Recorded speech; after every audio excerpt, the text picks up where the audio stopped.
So I'm here this afternoon with Kobe, one of the designers on the Mint Lighting Design team. My name's Adele Locke. I'm the founder of Mint Lighting Design, and we love to share educational content to help people understand the choices that they need to make around light in their homes.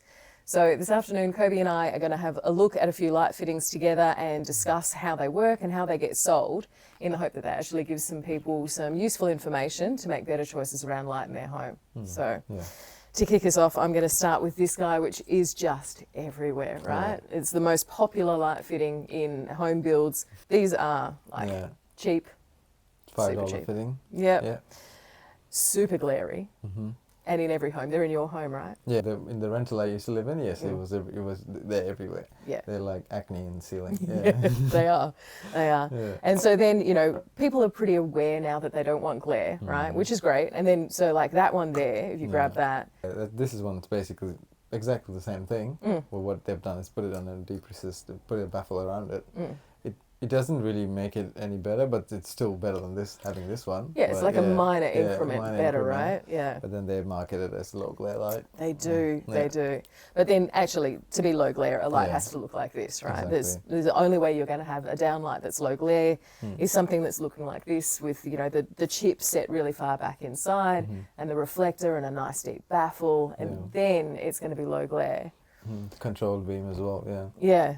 But I feel like the bigger problem is that people are still being told that the only way to light their house is with these downlights, right? Yeah. And this is the only choice that most people are given. And even if this isn't used, you then get these put everywhere, which is also kind of missing the point. We can help people understand the difference between these. At least maybe we can help people have like a less glary version in their home. Both warm white. But you can see the difference. Yeah. Like this is a really kind of a yellowy green warm white. This is like a pinky warm white. Admittedly, if you only had this one in a house, you're not going to see the difference. Like it's only because we're looking at them side by side. Exactly, yeah. But this is just so glary, And that one, I mean, it's like marginally better, right? Yeah, exactly. Yeah, it's just, but it's doing the same thing where the LED chip is really close to that edge of the thing, so you actually get a lot of glare out of it. Yeah, you can see it in the beam, can't you? That, the double lines. Yeah.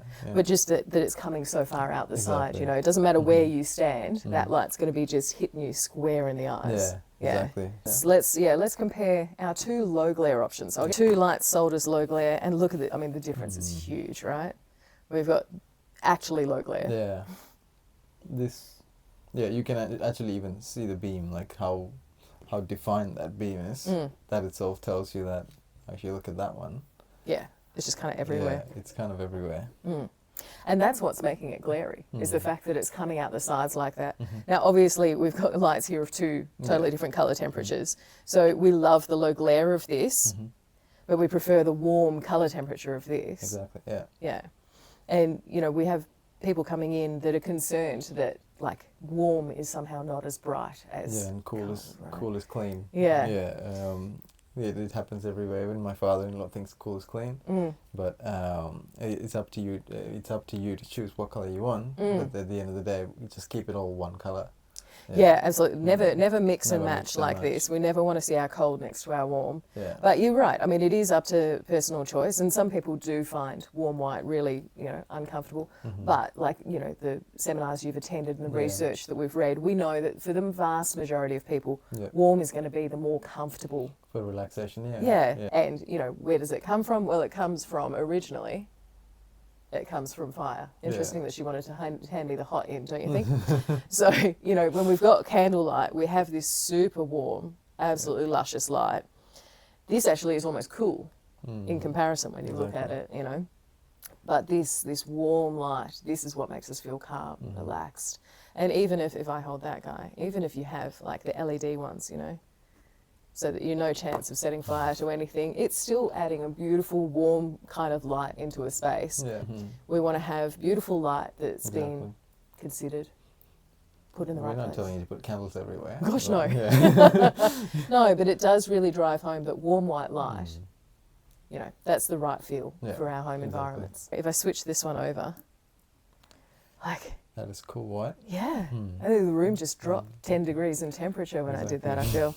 So, but I mean, look how blue it is, you know, Yeah. and that's another thing when we're looking at these low glare fittings, Yeah. you know, this one over here, like the quality of the light coming out of that fitting is so far superior to the quality of light coming out of this. Exactly. And I reckon, They're both sold as cool white lights. yeah, they're sold as the same thing. But I reckon you can almost see that, oh, the light is all bunched up at the diffuser on this one, Yeah. and how it's really pushing through on this one. Exactly. You know, and that's that, you know, if you're choosing a light, you need to be choosing a light that actually does a thing Yeah. specifically Mhm. so that it can actually do something useful in your home. And we definitely want to avoid ceiling acne, and sometimes it's really hard to understand the difference between the different lights.